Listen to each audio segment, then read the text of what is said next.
बहुत सारे लोग पूछते हैं कि अंजना जी, सिद्ध कुंजिका स्रोत पढ़ लेते हैं तो क्या पूरी पूजा हो जाती है? यह वह पूजा है जैसा कि दुर्गा सप्तशती। दुर्गा सप्तशती एक तरह से विस्तृत वर्णन है।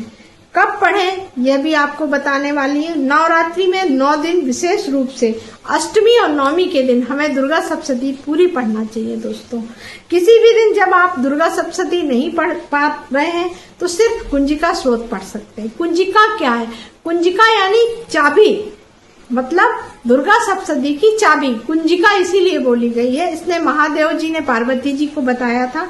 यह स्नान करके पढ़ना चाहिए, लाल आसन पर बैठ कर पढ़ना चाहिए, देवी के सामने दीपक जलाकर पढ़ना चाहिए और कुंजिका स्रोत पढ़ने के बाद ओम एम ह्रीम क्लीम चामुंडाय विच्चे का 108 बार जाप जरूर करना चाहिए। यानी यह संक्षिप्त रूप में आप पूजा कर सकते हैं। आप चाहें तो पवित्रता का ध्यान रखकर पढ़ना चाहिए, अशुद्ध नहीं पढ़ना चाहिए। इसके अलावा आप चाहें तो सुबह और संध्या काल दोनों समय सिद्ध कुंजिका को पढ़ेंगे, जहां 3 खंडों में बांटा गया है दुर्गा सप्तशती को। प्रथम चरित्र महाकाली का है और मध्यम चरित्र 2 से लेकर 4 अध्याय तक हमारी महालक्ष्मी जी हैं। उत्तर चरित्र को अगर देखें तो महासरस्वती का है 5 से 13 अध्याय तक।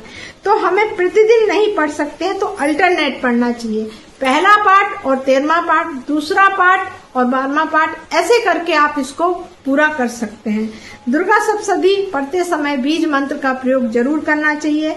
अगर आप न्यास नहीं करते हैं तो आपको पूरी विधि नहीं पता है तो दिक्कत हो सकती है। इसलिए पाठ को कभी अधूरा नहीं छोड़ना है। दुर्गा सप्तशती बार बार सिर नहीं हिलाना चाहिए और आप पाठ पढ़ने के बाद धूप दीप नैवेद्य जरूर लगाना चाहिए। बैठकर पाठ करना चाहिए, चलते फिरते पाठ बिल्कुल नहीं करना चाहिए। दुर्गा सप्तशती का मासिक धर्म के समय नहीं करना चाहिए, पर कुंजिका स्रोत को आप मानसिक रूप से पढ़ सकती हैं। अगर पूरे दिन पाठ नहीं पढ़ सकती हैं तो केवल कुंजिका स्रोत पढ़ना ही ठीक होता है। यानी 700 श्लोक की हम दुर्गा सप्तशती अगर नहीं पढ़ रहे हैं तो सार साधना पढ़ सकते हैं कुंजिका के रूप में।